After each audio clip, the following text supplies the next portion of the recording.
こんにちは。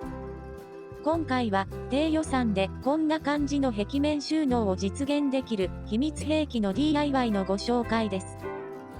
ここに仕込むことで賃貸でも壁に穴を開けずに頑丈な柱を立て付けることができるようになります。必要な材料はワッシュアー、六角ナット、全ネジ、保護スポンジです。金具はすべて M10 という規格のものを採用しました。保護スポンジは床や天井と柱の間に使用します。ユニクロという素材の金具であれば、スーパーブルーという液体でいい感じに黒くすることができます。どんな感じに黒くなるかは動画の後半でお見せします。必要な工具は金の子とドリルです。金の子は全ネジを切るのに使います。M10 のネジの直径が 10mm なので、ドリルは余裕を持たせて 11mm にしました。全ネジを金の子で切っていきます。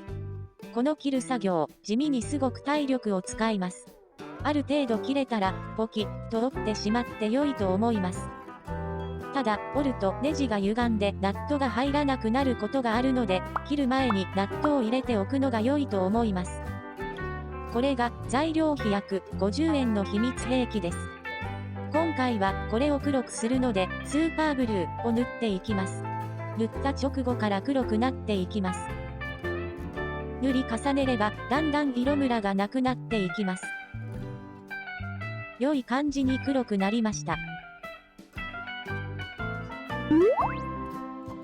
柱の長さは、天井の高さ-3センチにします。例えば天井の高さが200センチの場合、柱の長さは197センチとなります。柱を端から4センチのところでカットします。このように2箇所に線を引いた方がまっすぐ切りやすいような気がします。断面の中心にドリルで深さ約2センチの穴を開けます。断面の中心は対角線を引けば簡単に出せます。穴が深くなりすぎないようにドリルにはテープを巻いておくと良いと思います。1x4 材の場合も同様の加工が可能です。2x4 材に比べて余白が少ないので、ちょっとだけ慎重に加工しましょう。最後に保護スポンジを貼っていきます。天井と触れる面、床と触れる面の両方に貼りましょう。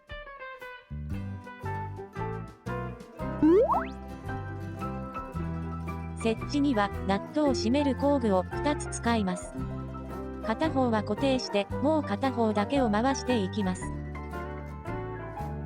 これくらいがっちり固定できれば OK です。天井と壁の境目や床と天井の境目にこういう出っ張りありませんか？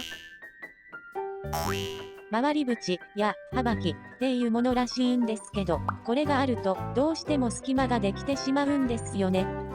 ですが、この秘密兵器はこんな加工が簡単にできるので、多少の出っ張りは何のそのです。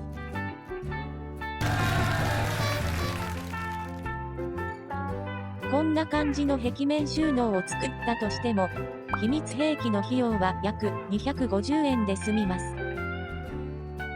ちなみに、この2つの作り方もこのチャンネルにあるので、よければまた後で見ていってください。ご視聴ありがとうございました。